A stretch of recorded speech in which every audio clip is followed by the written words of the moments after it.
네, 여러분 반갑습니다. 오늘 하나님의 생명의 말씀은 고린도전서 2장 9절에서 10절까지 되는 말씀입니다.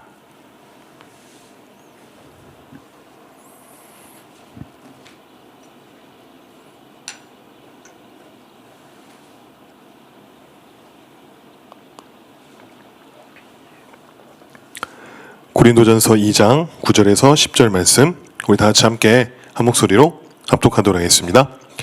기록된 바 하나님이 자기를 사랑하는 자들을 위하여 예비하신 모든 것은 눈으로 보지 못하고 귀로 듣지 못하고 사람의 마음으로 생각하지도 못하였다 함과 같으니라. 오직 하나님이 성령으로 이것을 우리에게 보이셨으니 성령은 모든 것 곧 하나님의 깊은 것까지도 통달하시느니라. 아멘.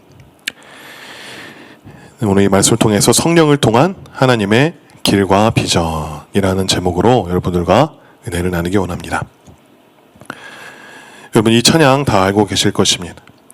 주와 같이 길 가는 것 즐거운 일 아닌가. 우리 주님 걸어가신 발자취를 밟겠네.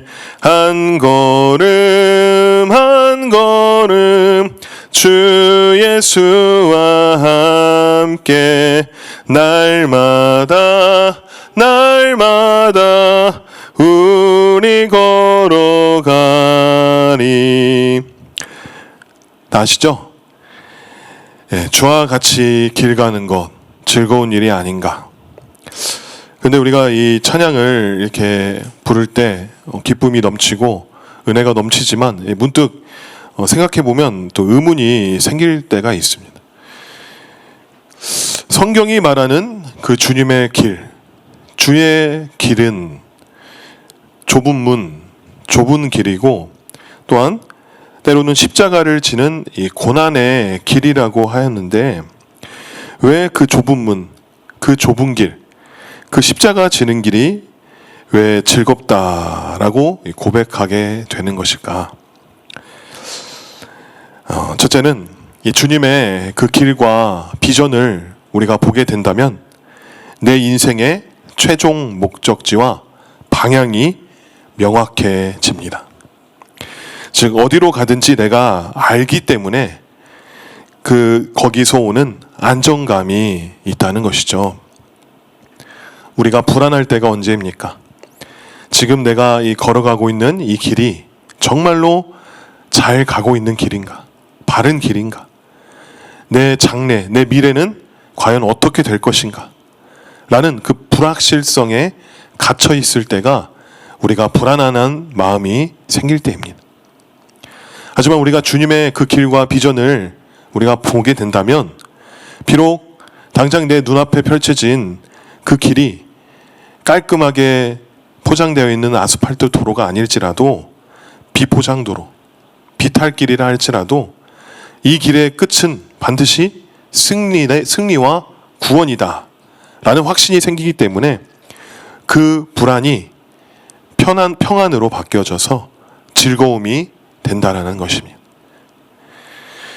그리고 둘째는 누구와 함께 가는지 알기 때문에 오는 든든함이 있습니다. 이 주와 같이 길 가는 것, 이 찬송가 후렴부 가사를 보면은 한 걸음 한 걸음 주 예수와 함께 날마다 우리는 걷겠네라고 고백하지 않습니까? 이 후렴구처럼 우리가 걷는 이 주님의 이 길은 나 혼자 외롭게 개척하는 길이 아니라는 것입니다.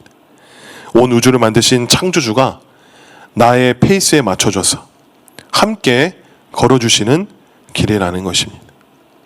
아무리 험한 산길이라도 내가 사랑하는 사람, 내가 의지할 수 있는 최고의 보호자와 함께 걷는다면 그 길이 고난이라 할지라도 나에겐 그 신뢰하는 자와 함께 걸을 때 그 길이 소풍이 되는 것처럼 주님이 동행하신다는 사실 그 자체가 가장 큰 즐거움의 이유가 된다는 것입니다. 그리고 세 번째는 내 삶의 진짜 존재 이유를 발견하기 때문입니다. 인생을 살면서 나는 왜 태어났을까? 대한 답을 찾지 못해서 이 방황하는 사람이 많이 있습니다. 왜 살아야 하지? 나는 왜 이렇게 태어났을까? 부모님을 원망하기도 하고 자신이 자라나오고 있는 환경을 비난하고 또한 낙심하는 경우가 많이 있습니다. 저희 씨도 예수님을 만나기 전에 어렸을 때 내가 이렇게 태어나서 살고 있는데 결국 이 죽으면 어떻게 되는 것일까? 초등학교 2학년 때였습니다. 이 죽음에 대한 심각한 고민을 한 적이 있었습니다. 죽음이란 어떤 느낌일까? 죽는다면 과연 내 존재는 어떻게 되는 것인가? 그리고 모든 인간은 다 죽는다는데 그럼 어차피 이렇게 죽을 거면 이 살아서 무엇을 하는 것이 무슨 이유가 있겠는가? 무엇이 가치가 있는가? 이 등등 여러 회의적인 생각으로 이 어린 나이에 고민을 하면서 이 밤잠을 설친 그런 경험이 있었습니다. 존재의 목적, 이 땅에서의 참된 삶, 이런 것에 대해 고민도 해보지 않고 그저 짜여진 루트대로 학교 다니고 졸업하고 취업하고 결혼하고 자식 키우고 늙으면 죽게 되는 그런 껍데기와 같은 삶을 살아가니 결국에는 자신을 비관하는 사람들이 생겨나고 참 삶이 더덥다라고 비관하며 이번 생은 글렀다고 하며 생을 스스로 마감하는 사람도 그런 생기는 사건들도 많이 벌어지지 않겠습니까? 그래서 우리는 우리를 창조하신 하나님의 그 비전을 찾아야 합니다. 나를 향한 하나님의 원래 계획과 그 비전을 우리가 발견해야 합니다. 아, 내가 이 일을 위해, 이런 가치 있는 삶을 위해 내가 이렇게 태어났구나, 내가 지음 받았구나를 깨닫는 순간에는 가슴이 뛰고 우리의 영혼 깊은 곳에 그게 나오는 본질적인 기쁨과 희열을 느끼게 되는 것입니다. 저는 이 고등학교 때부터 이 교회를 다녔지만 이 청소년, 이 청년 시절을 보내면서 예수님을 믿는다는 것에 대해서 그냥 그저 교회 열심히 다니고 헌신하고 순종하는 것에 그치는 이른바 이 종교 생활하는 종교인에 불과했었습니다. 그러다가 이제 대학을 졸업하고 일반 대학원에 진학하여서 이 전공에 대해 더 공부를 하게 되었어. 이제 내 인생은 내가 학위를 따서 교수를 해야겠다라는 그런 이 꿈을 갖고 대학원에 다녔는데 처음에는 그 생활이 이 교수님과 함께 생활을 하다 보니까 멋지기도 하고 자존감도 높아지고 꽤 괜찮은 길이다라고 생각을 했었지만 좀 더 심화적으로 그 길을 밟아 나아가려고 할 때에는 내가 가진 나의 신앙을 포기해야 하고 나의 성공을 위해 세상과 타협해야 하는 여러 가지 그 비양심적인 일들을 해야만 했습니다. 영적으로는 물론 이 정신적으로도 육체적으로도 이 건강마저도 피폐해지면서 결국 어느 한 사건으로 인하여서 더 이상 이곳에 있어서는 안 되겠다 하면서 결국에는 도중 하차를 하고 제가 고향으로 다시 올라가서 가장 먼저 한 것은 다시 나의 모교로 돌아가 주님을 찾는 것이었습니다. 그동안 그 대학원을 다니면서 이 조교로 또한 논문을 쓴다, 또한 여러 가지 프로젝트를 한다는 핑계로 주일 성수를 지키지 못하고 그저 앞만 보고 달렸던 저의 자신을 회개하고 주님께 나아가는데 마침 그 교회에서 필리핀 아울리치 단기 선교를 간다는 소식이 있어서 저는 그걸 보면서 한번 가볼까, 바람 좀 쐬볼까, 비행기 좀 타볼까 라는 그냥 막연한 생각으로 가야겠다는 그런 마음이 들게 되었습니다. 근데 이제 들어가려면 비행기 값과 이제 거기 이제 체류비가 이제 200만 원 정도가 필요한데 돈이 없어서 돈이 없으면 뭐 애들한테 빌리면 되지 해가지고 그 직업 군인 하는 친구 한 놈과 그 다음에 직장을 다니고 있는 친구 한 놈, 그 친구 놈 두 놈한테 전화를 해서 각각 100만 원씩 빌려서 필리핀 아울리치를 가게 되었습니다. 거기에 가서 이 아울리치에 가면 이제 현지인들에게 복음을 전하기 위해서 이 복음 전도법을 이제 훈련 받고 여러 가지 이제 신앙 서적도 읽고 독후감 과제 같은 것도 해야 했습니다. 그래서 이제 그곳에서 이제 복음을 전할 수 있는 훈련을 받고 이제 그곳에 가서 이제 현지인들에게 복음을 전하였습니다. 한국에서는 이 복음을 전하면 지나가는 이 젊은이를 붙잡고 잠깐 시간이 있습니까? 하면 어떻게 했습니까? 다 무시하고 가버리죠. 쳐다보지도 않습니다. 근데 이 현지인들은 진심으로 대해주고 또 그 복음을 듣고 또 전도가 되어지고 또 예배 가운데 초청이 되어져서 너무나도 신기했습니다. 그런 이 복음 전하는 일을 이 3주간 계속 진행하게 되었습니다. 근데 그 일정이 맞춰질 때쯤 그 마지막 저녁 집회가 있었는데 거기서 하나님께 부르짖는 기도 가운데 그때 하나님께서 나의 그 지난 날들을 스쳐 지나가게 해주셨습니다. 내 성공을 위해서 그렇게 하나님을 조금씩 멀리하고 세상을 향해 달려갔던 제 모습을 회개케 하셨습니다. 그리고 바로 그 현장에서 주님은 저에게 생명을 살리는 가장 귀한 그 복음의 그 비전을 보여주셨습니다. 내가 전도한 그 아이가 복음을 듣고 예수님의 그 복음을 듣고 예수님을 구주로 영접하고 그래서 교회에 정착이 되고 예배와 양육을 통해 성장이 되어지고 또 그가 찬양단으로 세워지고 리더로 세워지고 결국엔 그가 또다시 그들에게 복음을 전하는 선교사가 되어 이 모든 과정을 통해 하나님 나라가 세워지는 그 사이클을 저에게 보여주신 것입니다. 아, 그렇구나.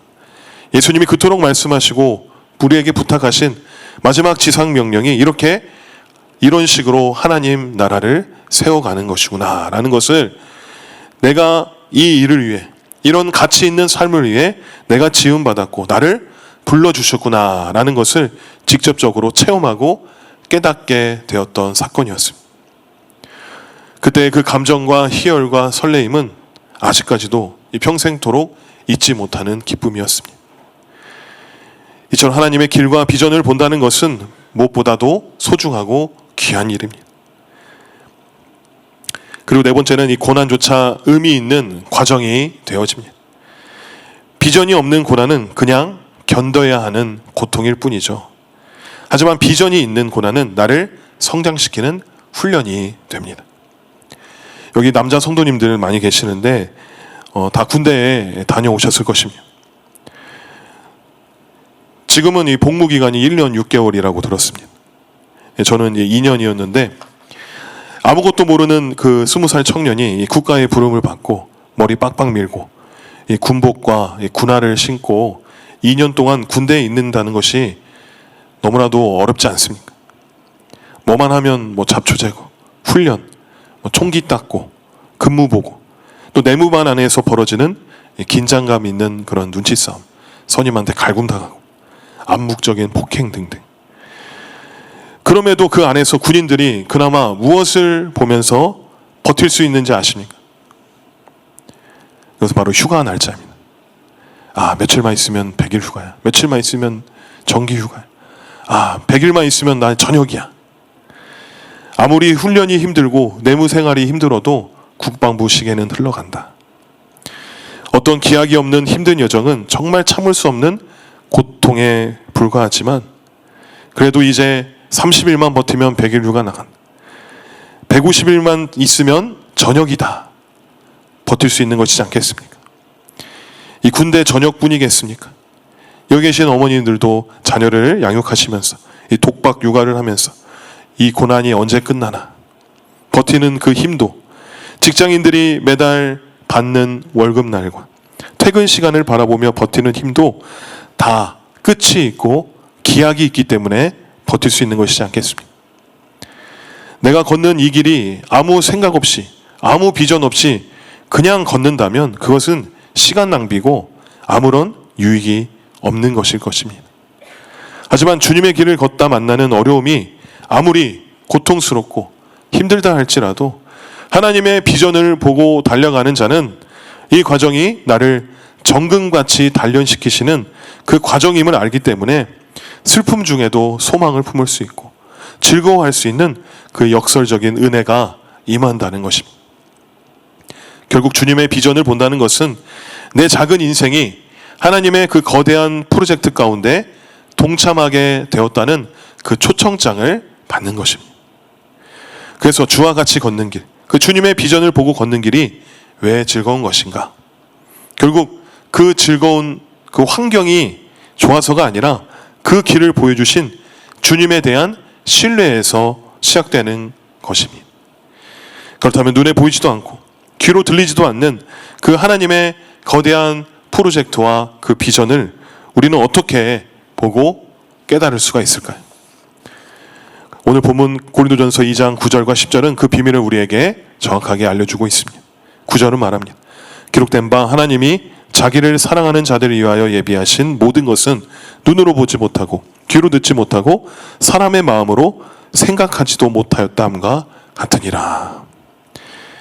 여러분, 9절에 나오는 하나님이 자기를 사랑하는 자들을 위하여 예비하신 모든 것은 무엇을 뜻하는 것일까요? 그것은 바로 우리를 구원하시고 우리를 통해 이 땅에 이루고자 하시는 하나님의 거대한 계획과 비전입니다. 하나님은 저와 여러분을 이 땅에 그냥 우연히 던져 놓으신 것이 아닙니다. 창세전부터 우리를 향한 그 놀라운 길과 비전을 완벽하게 예비해 두셨습니다. 근데 왜 수많은 사람들이 이 예비된 길을 보지 못하고 내 인생은 어디로 가는 걸까 이 불안해하며 방황하는 것일까요? 성경은 말하고 있습니다. 그것은 눈으로 보거나 귀로 들어서 혹은 인간의 지혜로 연구해서 할 수 있는 그 영역이 아니기 때문입니다. 아무리 똑똑한 사람도 이 세상 학문으로는 하나님이 나를 위해 예비하신 그 인생의 목적을 절대로 찾을 수 없습니다. 오직 무엇으로 가능합니까? 10절 말씀에 오직 하나님이 성령으로 이것을 우리에게 보이셨나니. 아멘. 내 안에 계신 이 성령님이 내 영의 그 눈을 열어주실 때 비로소 나를 위해 예비하신 그 거룩한 길과 비전이 선명하게 보이기 시작되는 것입니다. 그렇다면 성령님이 어떻게 그 비전을 보게 하시고 즐겁게 걸어가게 하시는 것일까? 그것은 성령의 조명하심과 동행하심입니다. 성령님은 우리 마음에 조명을 비추셔서 감추어진 하나님의 그 계획을 보게 하십니다. 제가 서두에도 말씀드렸듯이 필리핀 단기 선교 마지막 저녁 집회 때 부르짖으면서 기도할 때 그 주마등처럼 스쳐 지나갔던 내 성공을 위해 하나님을 멀리하던 나의 연약한 모습, 그리고 복음으로 하나님을 나라를 세우시는 하나님의 그 마음, 그것이 바로 성령님의 역사였습니다. 성령께서 비춰주신 것이었습니다. 성령께서 나의 마음 가운데 조명하심의 역사가 일어난 것입니다. 그리고 우리가 좁은 길을 걷다 지칠 때 성령님은 말할 수 없는 탄식으로 우리를 위해 친히 간구하시며 끝까지 그 길을 걸어갈 수 있는 능력과 희락을 공급하십니다. 성령님이 우리에게 비전을 보여주시면 우리의 삶에는 놀라운 변화가 일어납니다. 좁은 길을 걸어가면서도 원망하는 것이 아니라 성령님이 주시는 기쁨으로 가득 차게 되는 것입니다. 로마서 14장 17절은 이렇게 말합니다. 하나님의 나라는 먹는 것과 마시는 것이 아니요 오직 성령 안에 있는 의와 평강과 희락이라. 주님과 함께 걷는 길에 만나는 이 험한 이 비포장 도로 속에서도 우리가 즐거운 일이 아닌가라고 찬양할 수 있는 이유는 내 안에 계신 성령께서 세상이 줄 수 없는 희락, 즉 기쁨을 끊임없이 공급해 주시기 때문입니다. 성령님은 우리가 지쳐 쓰러질 때마다 우리 곁에서 조금만 더 힘을 내자, 이 길의 끝에는 영광이 기다리고 있단다 라고 속삭여 주시는 보혜사 성령님이십니다. 이 성령께서는 하나님의 그 비전을 조명해 주시고 동행해 주심과 더불어서 이 10절 후반절에 하나님의 깊은 것까지도 통달하시게 해주신다고 하였습니다. 여기서 통달하다의 헬라어 원어는 바로 에라우나입니다. 이 에라우나의 뜻은 단순히 지식적으로 안다는 수준을 넘어서 샅샅이 뒤져서 완벽하게 알아내다, 깊이 탐색하다라는 뜻을 가지고 있습니다. 이 성령님께서 하나님의 그 깊은 것을 통달하시는 이 세 가지 이유가 있습니다. 성령님은 하나님의 본체이시기 때문입니다. 이 고린도전서 2장 11절을 보면 바울이 기가 막힌 비유로 이 답을 직접 내리고 있습니다. 사람의 일을 사람의 속에 있는 영 외에 누가 알리요? 이와 같이 하나님의 일도 하나님의 영 외에는 아무도 알지 못하느니라. 내 속마음과 내 깊은 비밀은 오직 나 자신만 알고 있습니다. 이렇듯이 하나님의 깊은 생각과 비전은 오직 하나님의 영이신 성령님만이 알 수 있습니다. 성령님은 외부에 있는 제3자가 아니라 하나님과 본질과 신성이 완전히 같으신 삼위일체 하나님 자신이시기 때문에 하나님의 그 깊은 마음을 100% 완벽하게 알고 계시는 것입니다. 그리고 성령님은 창조와 구원의 모든 계획을 함께 해오셨기 때문입니다. 성령님은 하나님의 그 비전이 수립되던 그 창세 전의 계획 속에서 그저 구경꾼이 아니었습니다. 창세기 1장 2절에 수면 위에 운행하시며 창조에 동참하셨고 인류를 구원하시기 위한 그 영원한 구원의 계획을 성부 성자 하나님과 함께 기획하고 공유하신 분이 바로 성령 하나님이십니다.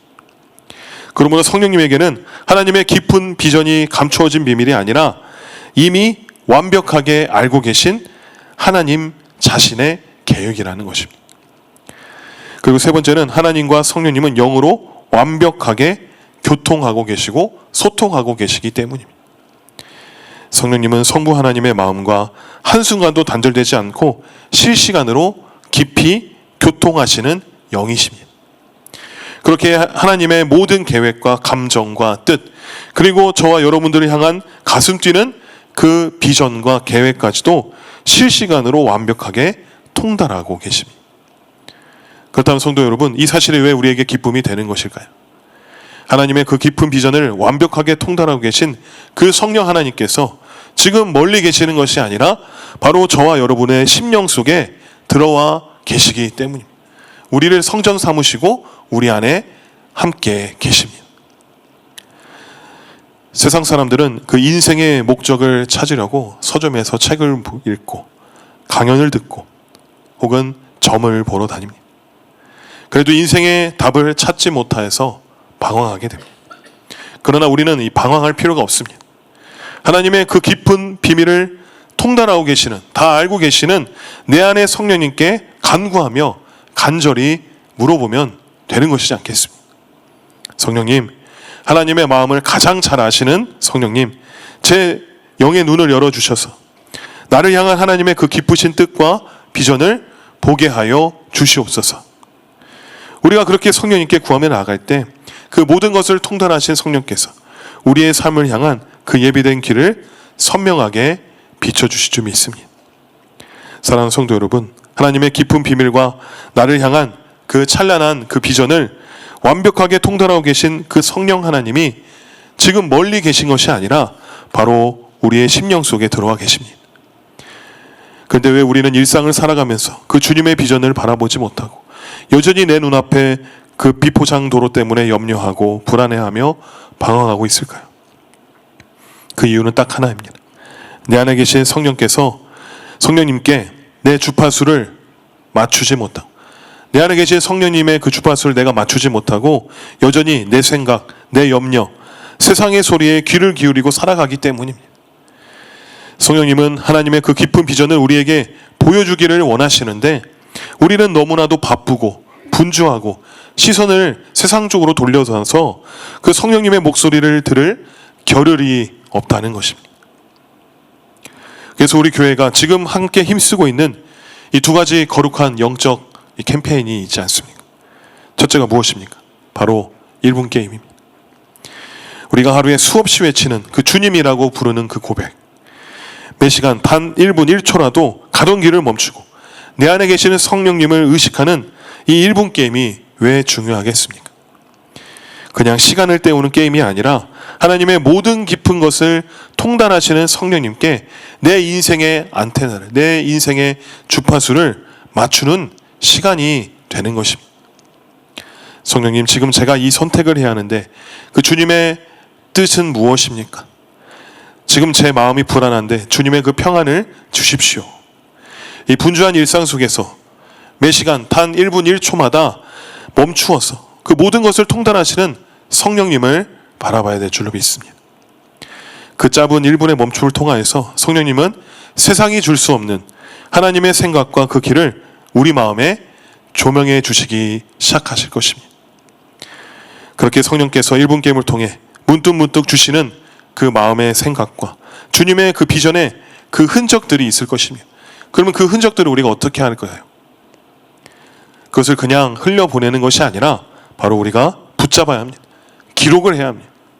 그래서 우리에게 필요한 두 번째 훈련이 바로 영성일기지 않습니다. 우리는 돌아서면 잊어버리는 연약한 존재들입니다. 주님이 기도를 통하여서, 말씀을 통하여서, 일상의 만남을 통하여서 이것이 내가 너를 위해 예비한 길이다 라는 것을, 그 비전을 보여주셔도 우리가 기록하지 않으면, 기억하지 않으면 삶의 무게에 짓눌려서 금방 잊어버리고 금방 불안해하는 우리의 모습입니다. 그러나 우리가 매일 밤 영성일기를 펼치고 내 삶을 돌아보면서 주님의 흔적을 우리가 적어 내려갈 때 놀라운 역사가 일어나는 것입니다. 오늘 내가 이 시간에 낙심해 있을 때 성령께서 이런 마음을 주셨어. 내가 오늘 이 험한 길을 걷는 것 같았지만 주님이 이런 뜻이 있었구나. 주님께서 이러한 뜻으로 이곳으로 나를 인도해 주시는구나.